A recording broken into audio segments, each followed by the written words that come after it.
Welcome to Spark and Ignite Marketing, the podcast where business brilliance meets marketing mastery.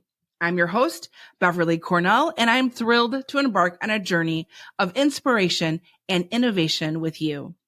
Get ready to dive into the minds of successful and passionate small business entrepreneurs, unraveling the ideas that spark unique opportunities and ignite extraordinary marketing and success. It's time to fuel your entrepreneurial fire and let the sparks fly. Did you know 70% of consumers trust earned media such as PR articles or reviews more than traditional advertising? Welcome to another enlightening episode of Spark and Ignite Your Marketing. Today, we're thrilled to introduce Camile Sardina, a seasoned digital nomad, publicist, and acclaimed author-writer. With over a decade of experience in PR, public relations, Camile is the mastermind behind Evolist Media, a boutique public relations firm based in New York City. Her impressive client portfolio includes major media outlets like Good Morning America, Women's Health, The Washington Post, and Forbes. But Camile's influence doesn't stop there. She's also the creative force behind Changemakers, a compelling book spotlighting trailblazing women making positive change. She's endorsed by Sheryl Sandberg and the Women's March organizers. Camile's work has garnered attention from U.S. News and World Report, Canvas Rebel, Bold Journey, and A+.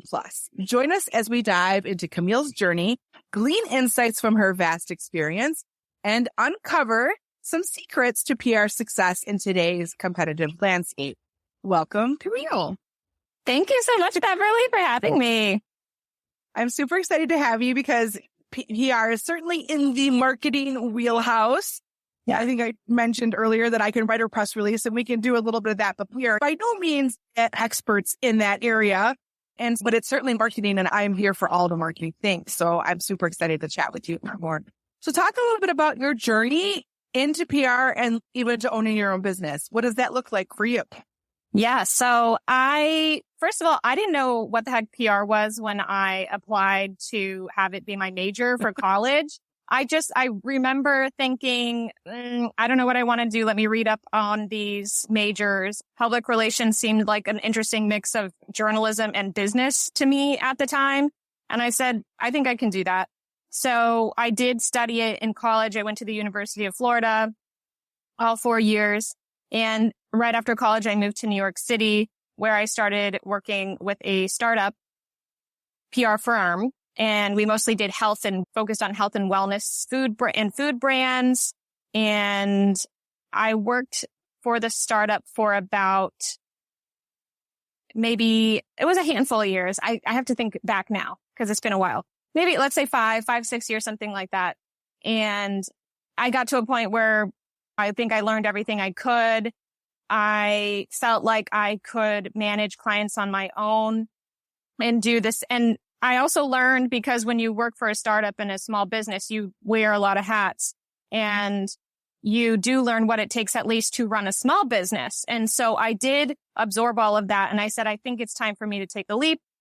Behind the scenes, I asked my boss, is it okay if I just have a client of my own that's not competing with any clients that we have? And she said, absolutely. I knew that you would do this one day. So slowly, while I was working with her, I would have other clients. And it got to the point where I would just work with her less and less. And then I branched off on my own and started Evolist Media.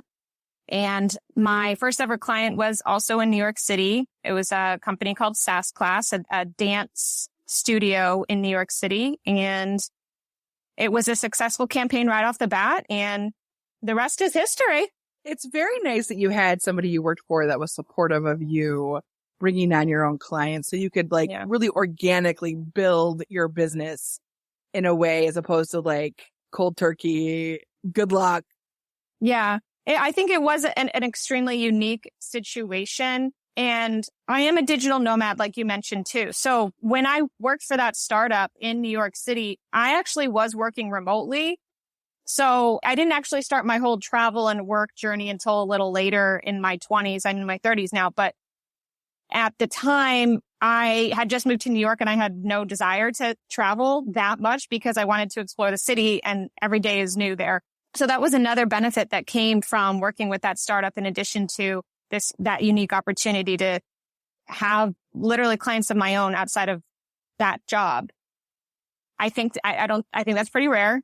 And then on top of that, because I worked remotely, I was flexible with the hours, with the work hours. I could go work in the coffee shops, get some work done for her, even on the weekends, and focus a little bit more on building my business on certain weekdays. So yeah, I think it was rare. It's a gift for sure. The idea that you started from a startup, that was actually my job before I started my own company too. I was doing marketing for a startup. What was different is I realized how much work it took to start a business. So I was like, I don't want my own business. That was a whole other thing. I dance to the beat of my own drum and I go with the flow. Just like when I entered college and I had no idea what I wanted to do. I woke up one morning and thought, yeah, I think I could do this. I'm just going to do it. I actually didn't do a lot of research. So like you, I didn't really understand all that was involved in starting a business and in keeping it afloat. And in the amount of years that I've had Evolist Media, I've had the ups and downs. Obviously, we had the pandemic. So that was one of the downs. So yeah, I'm still learning so much because it's a small business still right now. So the growing pains never stop. I think that's true for most entrepreneurs. I think there was no playbook for COVID. So all of us had to figure stuff out. And I think life just happens that way as we go through things. Like we have to figure things out. And entrepreneurs are pretty good about figuring things out, but sometimes we do need help in that, right? Like other business owners or other professionals to help us figure some stuff out. People who mentor us and things like that have become super vital in my business and even my clients. I've learned so much from my clients and their journeys. Absolutely. It's definitely an evolution, like you said.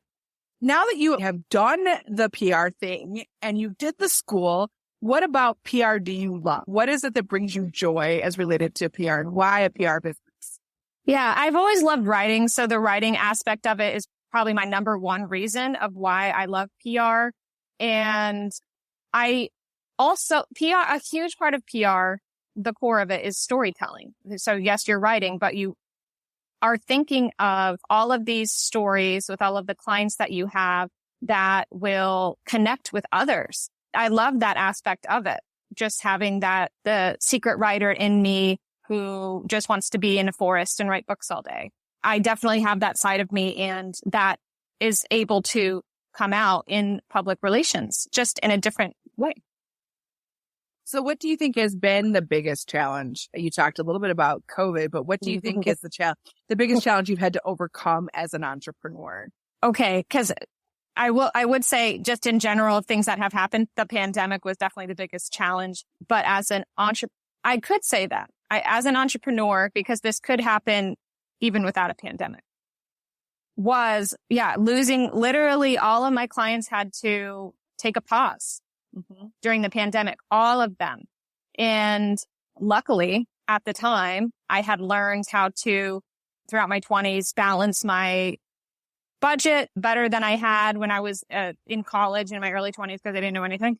I had enough money saved, but I thought, okay, in the pandemic, when businesses are trying to save money in hard times, usually luxury services like PR are one of the first to go. So that was definitely the hardest and most stressful year of my entrepreneurial career, and figuring out how to get more business in a time that I didn't think I would have to because I was busy at the time. And the lesson though, which is extremely important, is you need to never stop. Even if your business is thriving, never stop trying to get new clients. So that was really the big lesson.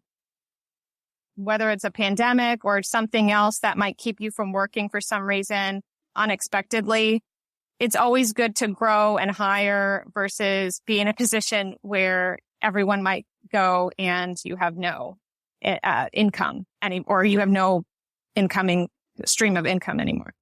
So did you have to shift from doing to growing? Yeah. How did you grow in a pandemic? That seems impossible, Camille. Yeah. There's so many ways, new clients. So I just hustled like I had done before, but times 10. So some ways to get new clients that worked the best for me were actually Facebook groups, which worked before, but there are a lot of different Facebook groups within the marketing/PR family that share new opportunities from people looking for PR companies, publicists, also just sharing advice. But Facebook groups were a huge help at the time. And lead generation, Apollo IO is one of them. It's a really cheap option.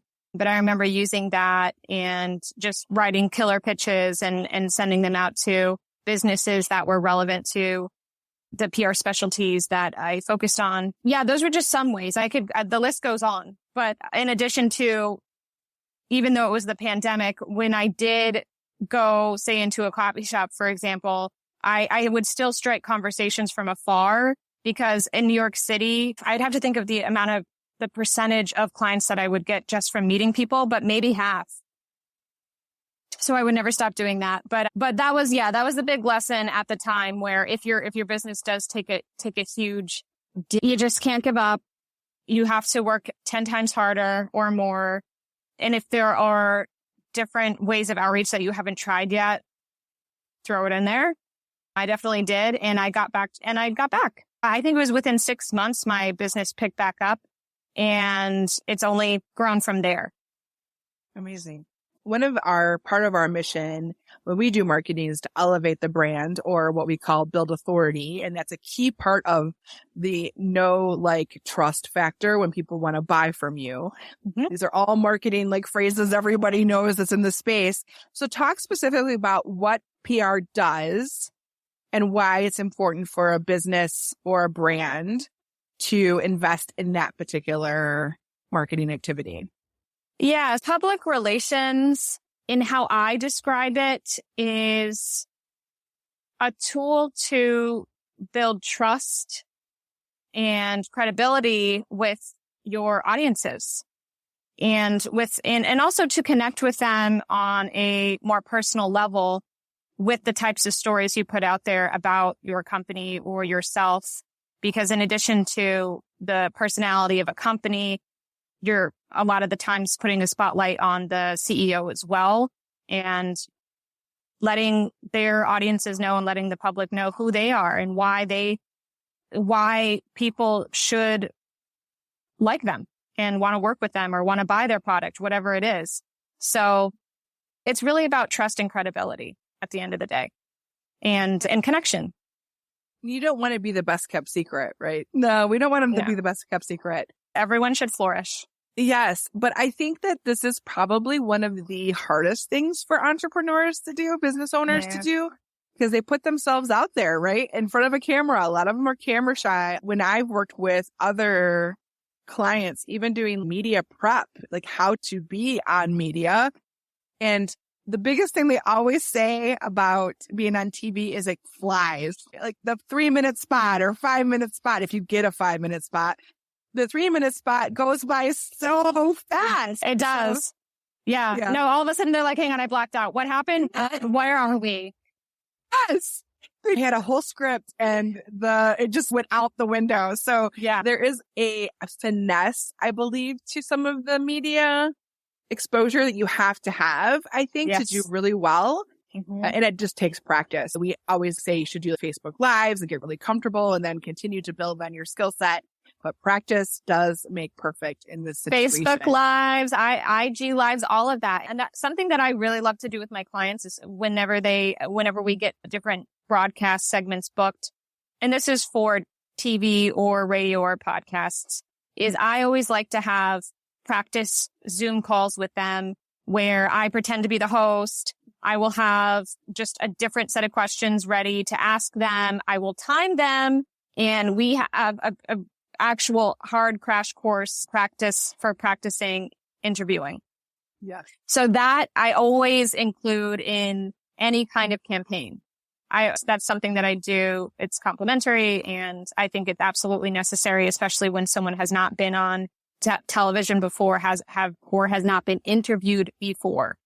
There is a skill set that you need to learn, I think, to do well on those appearances. Yeah.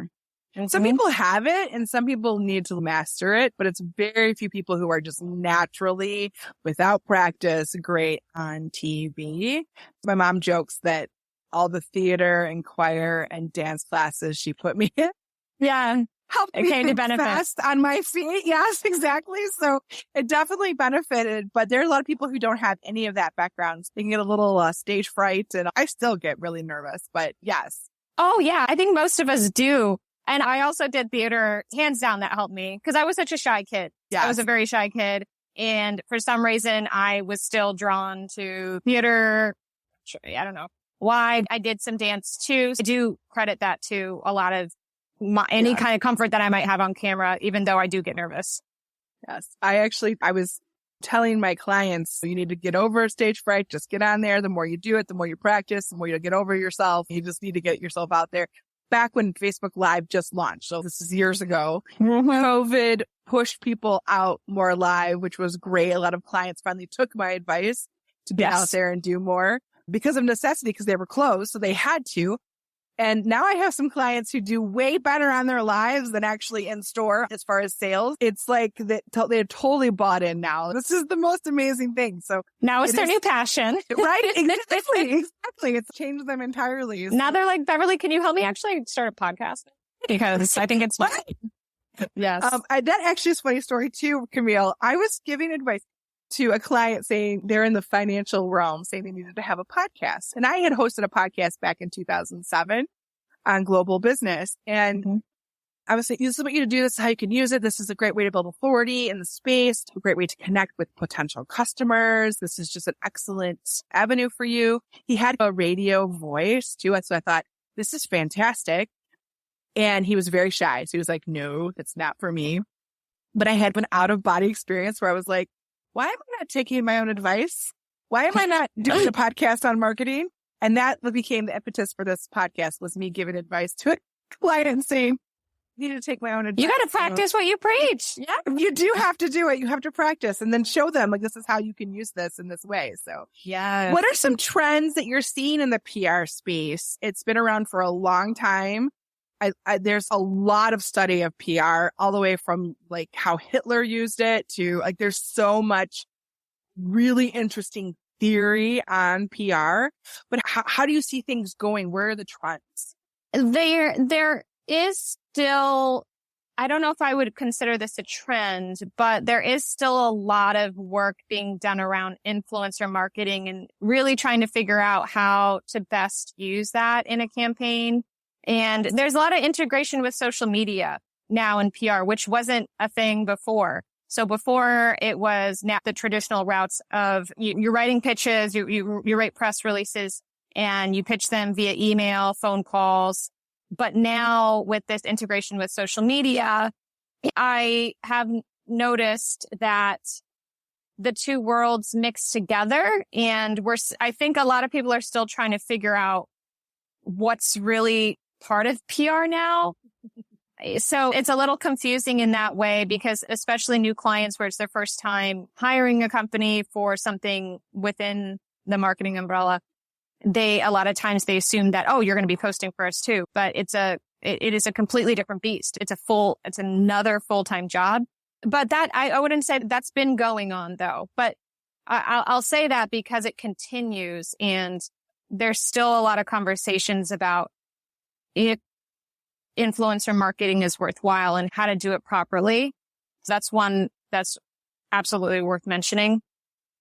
Do you do influencer marketing? Do you set that up for your client? Is that something that I started doing that once I realized that more and more clients were interested in it? And so that started some years ago, where I had to learn how to do it, because a lot of people didn't really know how to do it properly, and it's still evolving. But yeah, so I do, unless a client, I customize every campaign. So unless it's just not what they want in something that I don't recommend, then no. But a lot of times, yes, we do influencer marketing, and it's a hit or miss. Sometimes they're really effective, but most of the time it doesn't bring the results that I personally want.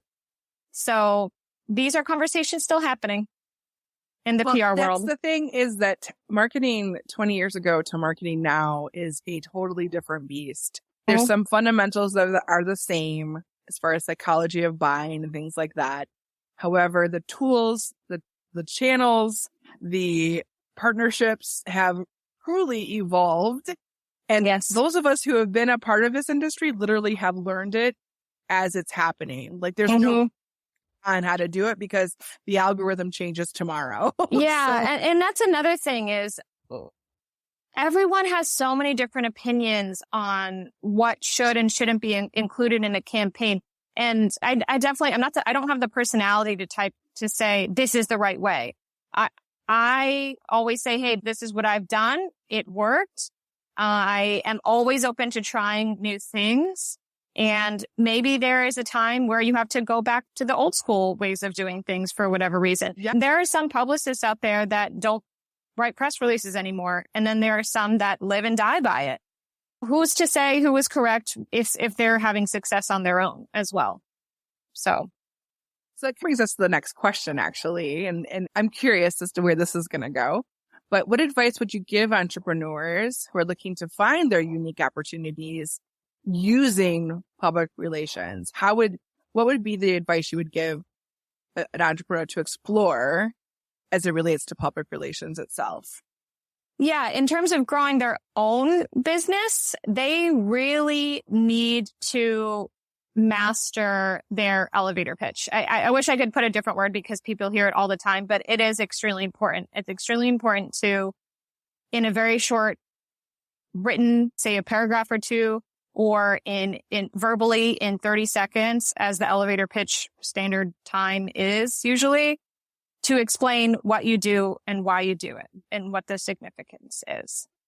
And that's something that people can do ASAP. It's an easy thing. It's not easy to do when you're trying to really tell the story in a nutshell, but it's important practice and something that people should be doing ASAP if they are starting a business. Even those people who've been in business for 10, 12, 20 years sometimes need to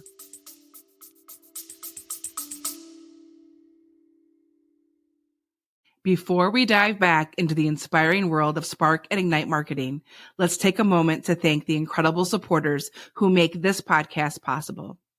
Today's episode is brought to you by BC & Associates Marketing, your go-to partner to help you spark and ignite your marketing. At BC & Associates Marketing, we believe in sparking ideas that lead to unique opportunities, whether you're a small business owner looking to ignite your brand or an entrepreneur seeking marketing mastery. Our team is dedicated to crafting tailored solutions that fuel your growth. From strategic planning to ongoing support, BC & Associates Marketing brings over 25 years of expertise to the table. We're not just marketers, we're your partners in success, committed to sparking innovation and helping your business thrive in the ever-evolving landscape. So if you're ready to take your marketing to the next level, visit bcassociatesmarketing.com. Let's spark extraordinary opportunities together. A big thank you to BC & Associates Marketing for supporting the Spark and Ignite Marketing podcast.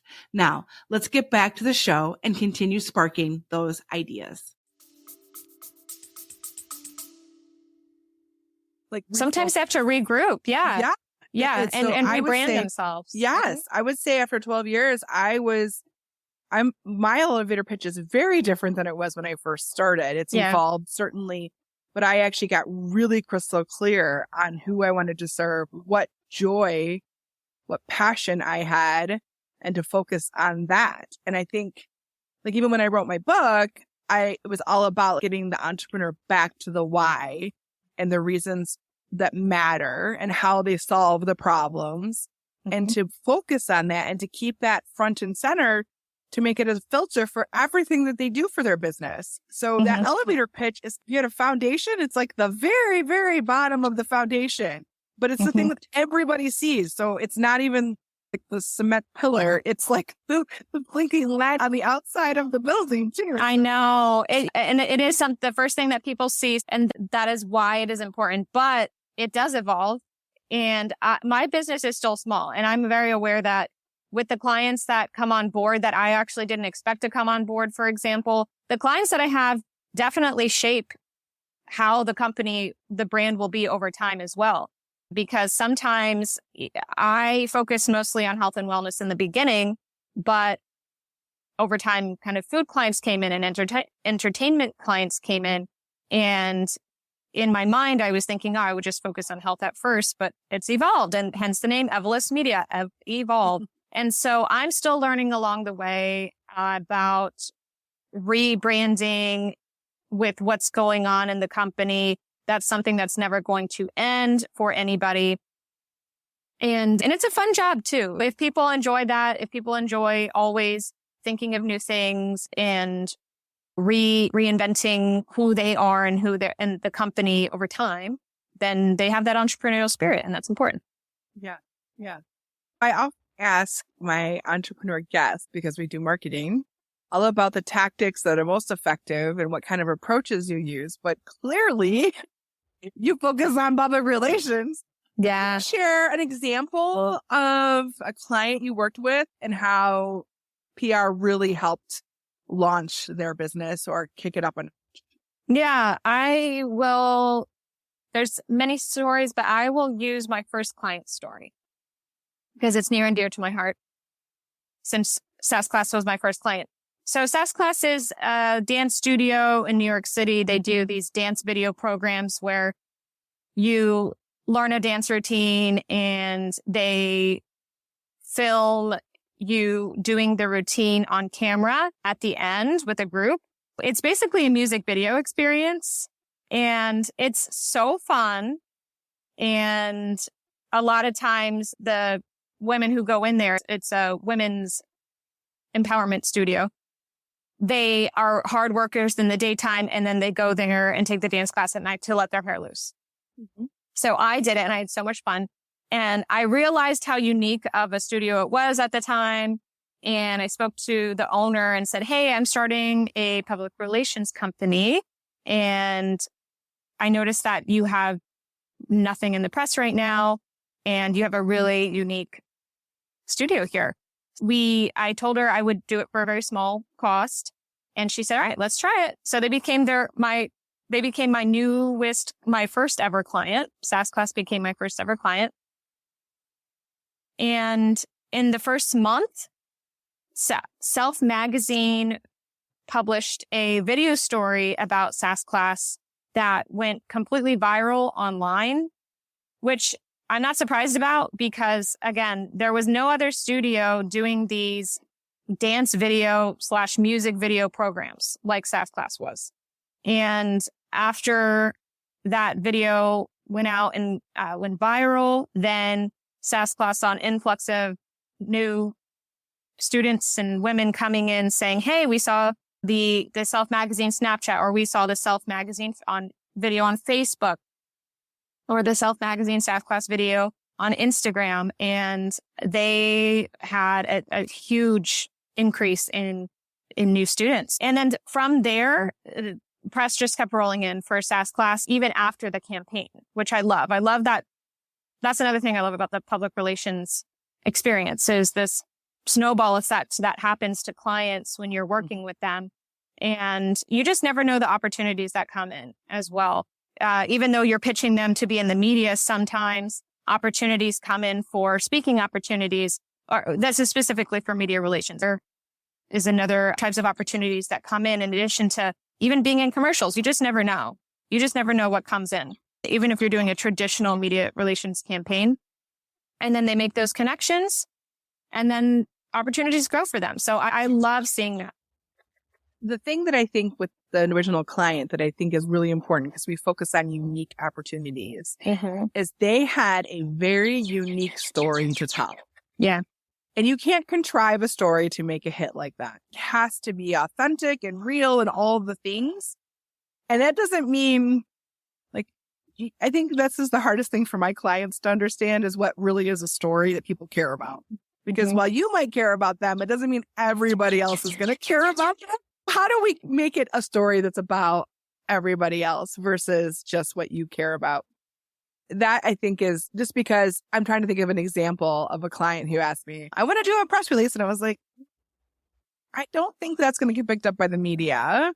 However, this other thing is really neat. Let's try that as a spin and go from there. And that did work for them with some PR help. I think you do have to look at something and look at your business and see how you are unique and then play on that. And I love the story of the dance class being empowering.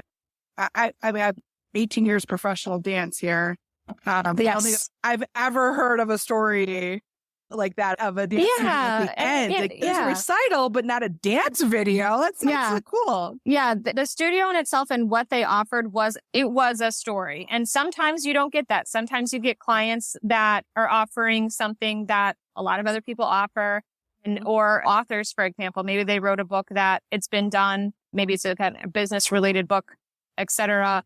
And you really have to, and those are the harder campaigns, hands down. When it's a story, when it's a great story and you already know it, like those are the clients that you dream about. And especially when the CEO is super friendly and amazing on camera, you get those golden opportunities. And lucky for me, my first one was a golden opportunity. So the challenges come with the clients that it takes a little more digging to really get something that's going to get national attention. Mm-hmm. Mm-hmm. I would agree. I think you're like a detective. Yes. Loose on finding the story that's gonna be the spin for. And I say spin, and I don't mean it in a negative way, but it's the one that it's gonna connect the strongest with the reporter or with the community that it's gonna hit. So yes, indeed. One of my very first clients was, speaking of health and wellness, she owns a pet food store, but she's a doctor of naturopathy. So it's all about natural healing from the gut out for a pet, and it's really unique. And she got a ton of press opportunities in the beginning because it's such a unique spin on the pet food industry. And not everybody is doing that. So you do have to cut through the noise and cut through the clutter and find your unique. And that is part of the journey of working with a marketing agency or a PR firm, is finding that for yourself. So. Yeah. And I think it's really hard for a lot of people to know what makes them special. Sometimes it does take a lot of other voices and a team to figure that out. And especially when it's a company that offers a service that many others do. Yeah. More of a commodity type service. Yes. I like being a detective in that way. I like trying to figure out what makes something special. And I do that even in my personal life. I've always been the friend that people can call when they're sad or in a bad mood, because they know that I'm a good cheerleader. I always am finding something special about my friends and reminding them of that as well. It's just part of my personality. And I think that's why I like working in PR as well. I think that entrepreneurs have a pretty lonely existence sometimes at the time of their business. And as marketers, I'm not sure as much as PR, but as marketers, we get pretty close to you because we know about your profit margins and your struggles and how to help you. And we dig deep in all of that. And so I'm on a journey with them. It's not like they're by themselves anymore. And I love that aspect of cheerleading. Like, we got you, like, we're here and you're not alone anymore. And we know you love what you do. So let's really make sure that's communicated to your community. And what does that look like and feel authentic for you specifically? Because I don't want to force them into a peg they don't resonate with. Right. But yes, it is a detective work, but that is the fun part, is digging in and figuring it out and finding the thing, whatever the thing is. The thing. And ideally multiple things too. Yeah. When you're pitching different stories, multiple things. And there's always something. There's always going to be something. And it takes that research and seeing what isn't being talked about enough or at all. And I love that. That is another fun part of PR for me. In addition to just every part of it, there's something always new in what I do. In PR specifically, and just in marketing as a whole, all types of different types of marketing gigs. So yes. I have a segment called the lightning round, where I ask you 8 questions that really help us get an inside look of the business insights and tools and things that inspire you. So the first question is, what is your favorite way to connect and network to grow your business? Is it okay if I say coffee shops first? Yes, of course. I don't want to be so general, but it has been my favorite way. There's many ways, but working at coffee shops specifically, I have met some of the most interesting people that way. And I always do best in person. Whenever I have conversations with people in coffee shops, I swear they could last for hours, which is bad because you're supposed to be working. But they always ended up benefiting me in some way, because a lot of times I would meet other people. Maybe they do something in marketing, but they specialize in something else. And I'm learning from them. And I ask them questions like, oh, how did you do that? How did you do this? And I've also met new clients that way, or people that know somebody. And living in New York City has, hands down, is the main reason why my small business, and I didn't go to business school. I didn't know a thing about how to start a business. New York City, I give a lot of credit to for the success. But coffee shops is definitely one of them. And also just on the in-person realm, co-working spaces are fabulous. Co-working spaces are fabulous for people like me who are digital nomads. And when I hire out, it's always remote. The freelancers or the part-timers that I hire are in different parts of the US usually. But with co-working spaces, it's another way to, again, network with other businesses that could become clients or just teach you something. And on a personal level, it allows me to be social. I am more extroverted. And I love that because they have a lot of different daily events for networking or just socializing in general. What is your favorite business or marketing book? Ooh, this might be a cliche answer, but Dale Carnegie's How to Win Friends and Influence People is always a go-to for anyone in business, just as reminders of how people operate. What is your favorite podcast? My favorite podcast is a comedy podcast. Is that also okay to say? Yeah. Okay. So my favorite podcast, I have two right now. It's called Bad Friends, and it's with comedians Andrew Santino and Bobby Lee. I just think that they're absolutely hilarious, and I listen to them every Monday. I even bought a t-shirt, which I don't fangirl to the point where I buy merch usually, but I did with them. And I also love Whitney Cummings. She's hilarious, also a comedian, and I listen to her podcast called Good For You every week. We all need more laughter and joy in our life. That is never a wrong answer, for sure. Oh, yeah. What is your favorite business tool or app that you use every day? Because I'm in the PR world, the tool that I use every day is called Cision, which anyone in the PR world has probably heard of. And yeah, it's that one. I don't know if I need to go into it. Because I don't know if it should be a secret, but best name of it. Okay, we'll keep it a secret. Okay. What is your favorite way to refocus and reduce stress at work?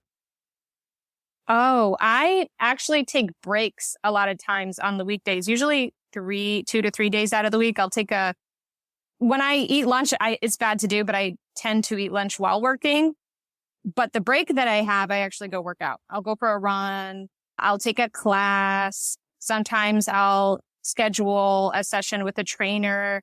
And that has been instrumental in my energy and my success, because a huge benefit of working out, whether it's running, yoga, etc., is less back pain because I'm sitting down a lot. Yeah, I could go down a whole rabbit hole of health in fitness and why that should be taken care of as an entrepreneur. But for me, I have scoliosis, so I have to do it. Otherwise, my back is going to be killing me in my neck all day. And that's a whole different conversation for digital nomads and entrepreneurs who do mostly computer and phone work. I make sure to balance out the amount of time that I'm sitting down with actual movement.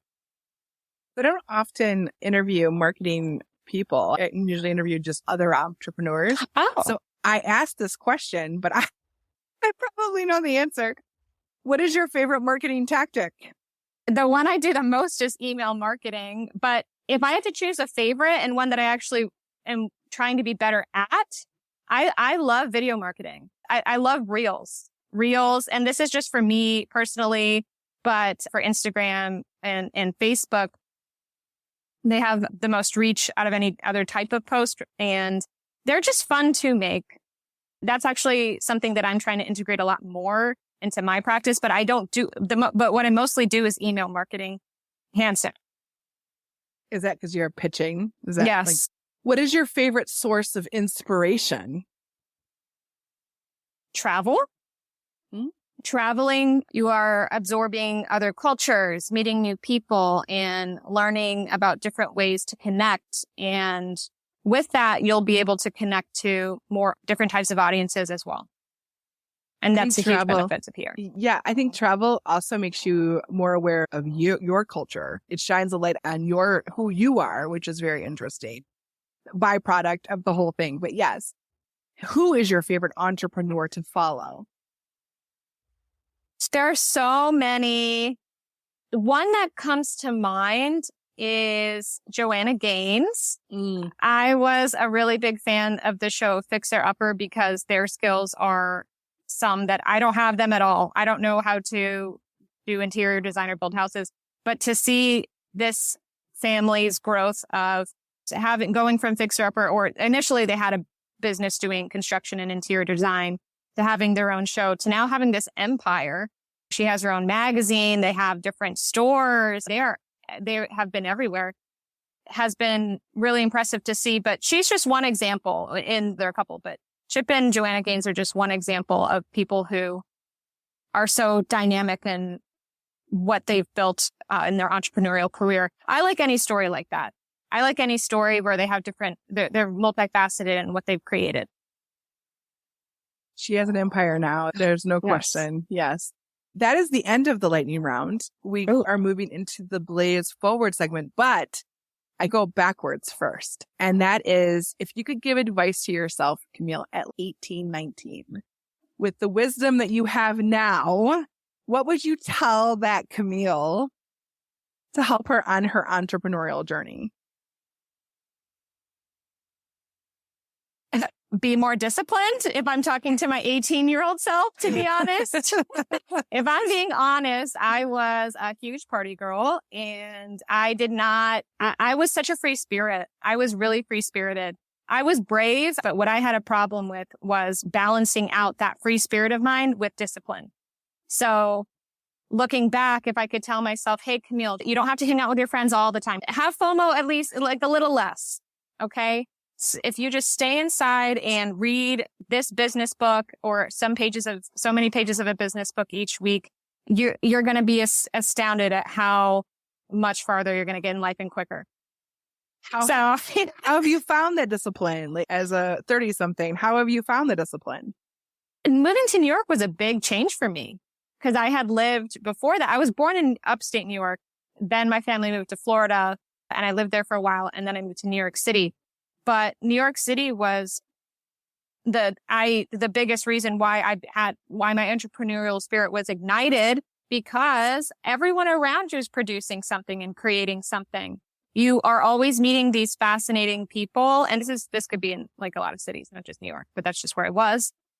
And being around that was positively influential for me. And I said, hey, I think I could do something like that. Or I never thought about if I wanted to write a book, which I ended up doing. Or I never thought about, I even did some commercials here and there. I did not really have a vision for my future at 18.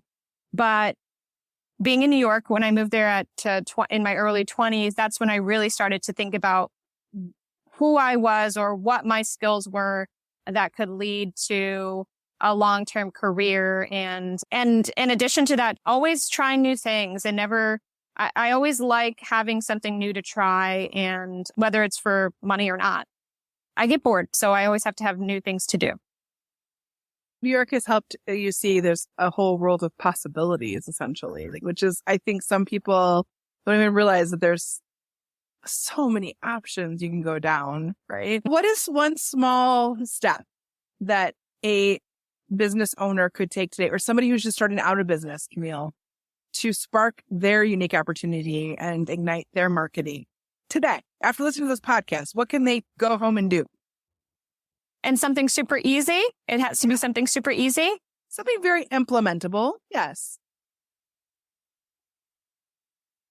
I would say this might be a weird piece of advice.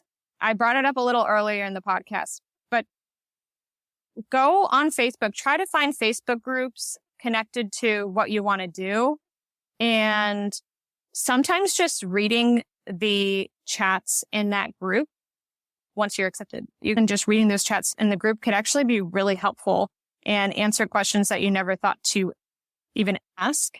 And then it also allows you to connect with people easily by DMing them or doing a post about yourself and what you do. And then people will be very eager to connect with you.